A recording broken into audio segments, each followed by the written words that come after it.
Hi, this is CUIN 1103. I'm Dr. Hale, and this is the video that I told you I would create for the Educator Ethics training that we missed when we were not face-to-face. So we're going to talk a little bit about what ethics are, and we're going to talk about the Educator's Code of Ethics, and I'm going to give you a little bit of homework to complete some ethics training. So when we think about ethics, ethics are all about making sure that we behave in professional ways. And many of us have probably faced a time when we've had an ethical dilemma that we've had to sort through. So in Texas, we have what's called the Educator's Code of Ethics. It is articulated in the Texas Administrative Code. A lot of times you'll hear administrators refer to that as TAC or TAC, and it's there to provide rules for standard practices and ethical conduct towards students, professional colleagues, school officials, parents, as well as members of the community. And so you can see on this slide, here's a screenshot of the Texas Administrative Code where the Code of Ethics is found. This is a link to the Code of Ethics in the TAC, or in the Texas Administrative Code. So we're going to skip through some of these slides. And here's what I want to do. I want to show you, let me see if I can find it. I want to show you some examples of ethics questions that come from the state of Georgia. So here's one for an example. Now keep in mind, these were created for the state of Georgia, not for the state of Texas, but codes of ethics for educators are very similar across the country. So here's an example. 2 educators went to a restaurant on Friday for pizza and beer. Later, they attended the high school football game. So do we think that is a violation of the Code of Ethics or is not a violation of the Code of Ethics? So let's see. Let's say it is a violation. It says correct. Standard 3, alcohol or drugs. It is a violation to be on school property or at a school activity while under the influence of alcohol. So that's something to consider. Lots of people on Fridays enjoy going to happy hour with their colleagues. But when you work in a high school, you know that there are often high school football games on Friday night. So it would be inappropriate to go to happy hour and then go on to the football game because you're an employee of the school. Here is, let's go to number 4.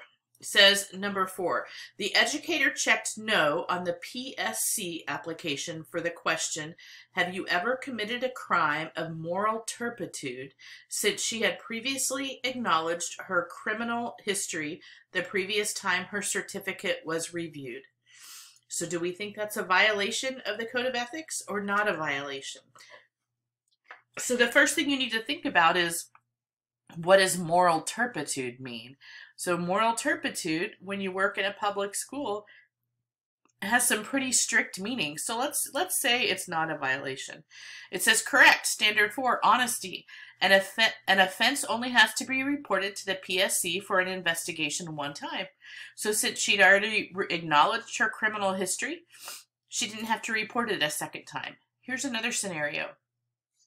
A student was hitting his classmates during class. In order to teach the offending student not to hit people, the educator encouraged and allowed several classmates to hit the offending student. That one seems like an easy one to me. I would say that is a violation. It says correct. Standard 2, conduct with students.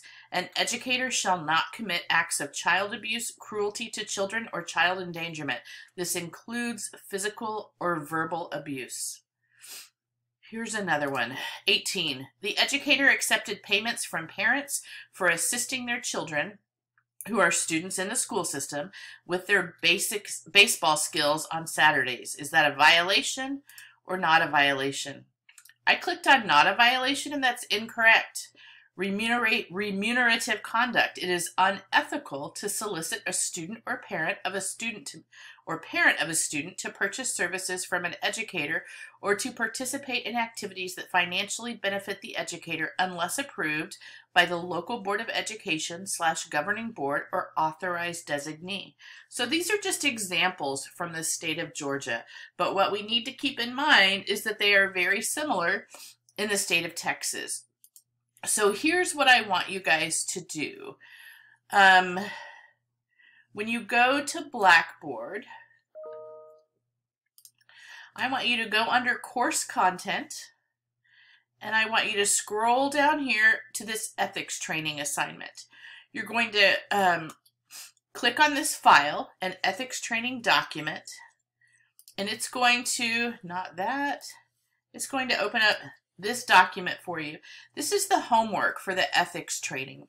I need you to go to the TEA website and watch this video. This is the TEA Teacher Ethics Training video.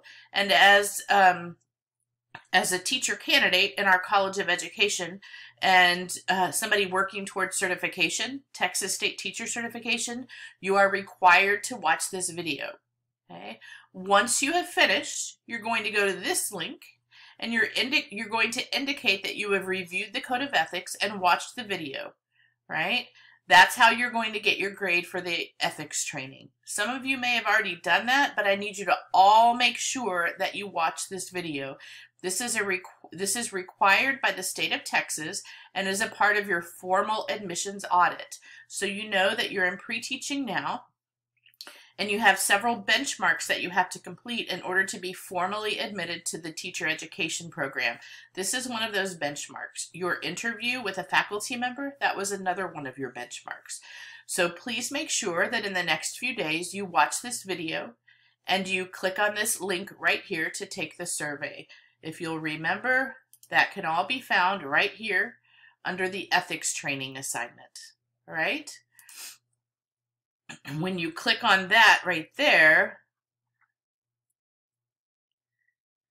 it asks you to upload a screenshot upon completion of the survey. So once you finish that survey on the SurveyMonkey link, use your phone or your computer wherever you're doing your work, take a screenshot, upload that right here, and that's how you earn your 3 points for the ethics training. Please email me if you have questions, and I'd like for you to complete this in the next week. I'll see you guys later today.